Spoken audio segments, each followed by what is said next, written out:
In the 1980s, my family was one of the first on the block to have a Nintendo. It's story time.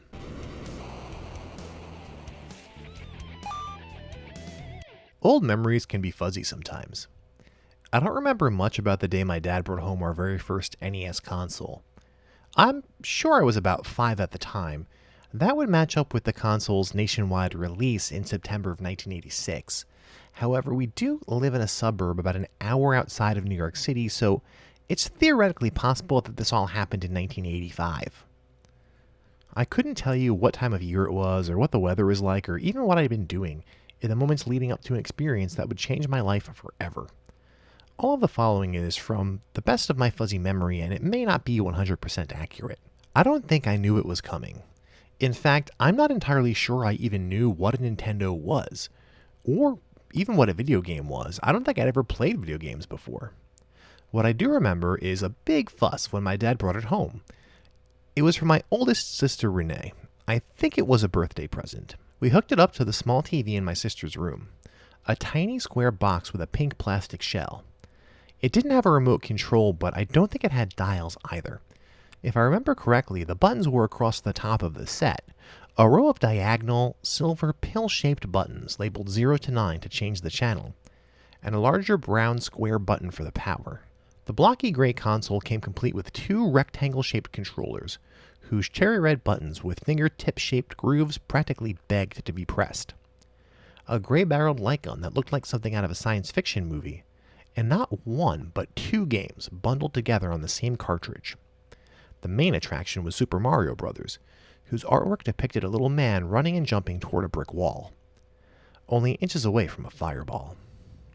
Below that, split up by the trademark red oval with Nintendo printed inside, and a bold declaration that this was in fact an entertainment system, was an anxious-looking mallard, deftly dodging an explosion of gunpowder. The bold red letters read, "Duck Hunt." My 2 sisters and I took turns playing both games for what seemed like hours. I don't know if it happened the first time, but I know before long I would continue playing the NES long after my sisters were done with it for the day.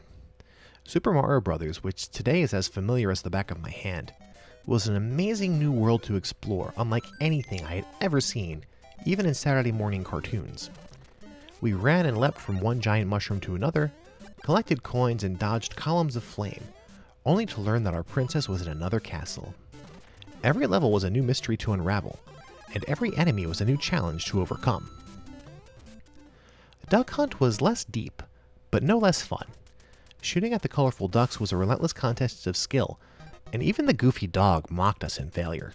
Eventually, I would do most of my video game playing in the room I shared with my other sister, Mariah.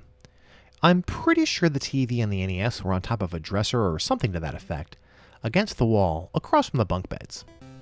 The next game I remember clearly is Wizards and Warriors, a platforming game whose protagonist was not a silly little man with suspenders, but rather an armor-clad knight who seeked to confront the evil wizard.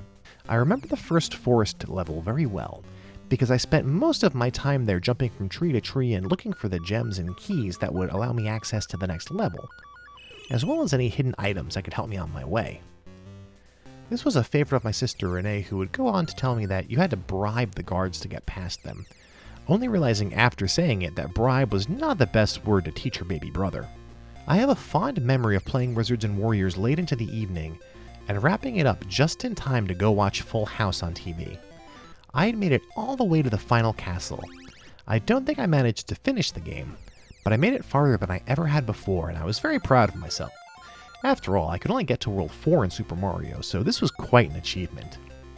Wizards and Warriors may very well be the first adventure I experienced that started my love of all things swords and sorcery.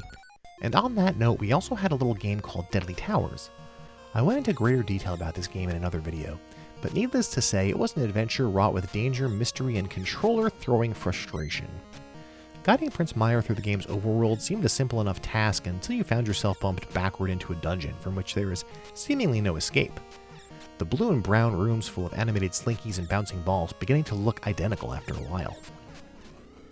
I think we also had Excite Bike. I remember playing that at home a lot and really loving it.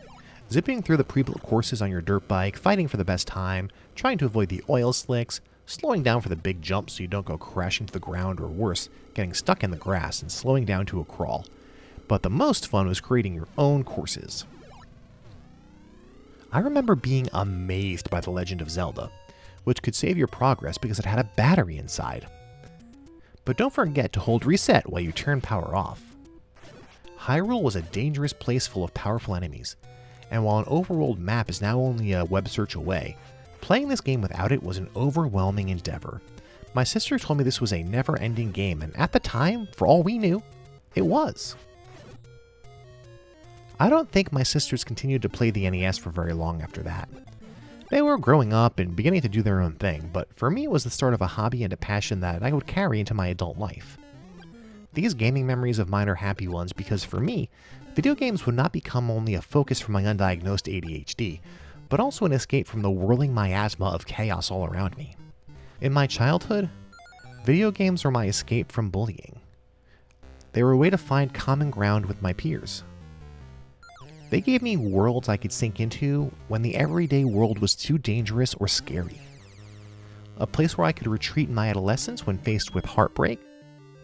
And in my adulthood, they gave me a way to occupy my mind during difficult times. This is just the first of what I hope to be many stories. I would like to share my gaming memories with you. If you would like to take this journey with me, please subscribe to this channel and turn on your notifications. Next time, I'm going to tell you all about how that little boy who was so amazed with the NES learned about and became enthralled by role-playing games. Stay tuned. Thank you, and until next time, game over.